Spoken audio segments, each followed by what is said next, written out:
is keeping it simple. The easiest fish to catch are when you can actually see a fish visibly feeding.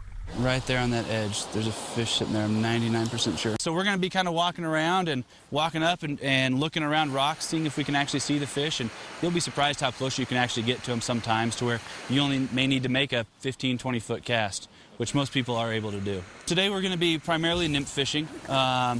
Depending on who you talk to, they'll say 90 to 95% of a trout's diet is below the surface, so that's always a good place to start. We're going to be using a San Juan worm and a couple different beadhead nymphs that mimic both some of the midges that we're seeing right now, as well as some of a little mayfly called a blue-wing olive. Fish on? GoPro.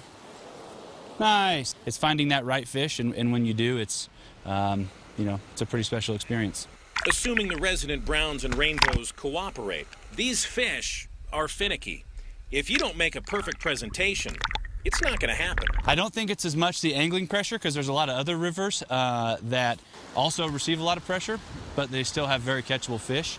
I think the biggest thing with this, it's the amount of food that these fish have available. There's quite a bit of bug life as well, and so these fish see a lot of real food. So I think they've just gotten really accustomed to picking out something that looks fake. They say if you can catch trout here, you can catch them anywhere.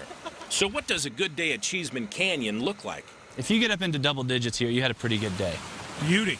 I would say most people I talk to are pretty satisfied if they catch 4 or 5. This river still, though, leaves a lot of anglers walking out empty-handed. But I think just the sheer beauty of it and seeing how special these fish are and how big they are, it's not that discouraging and keeps them coming back.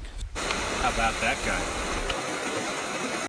Yeah, how about it? Unreal. Hey, that man knows his stuff. You can check out Kyle's blog at troutsflyfishing.com. They also have information about their guide service.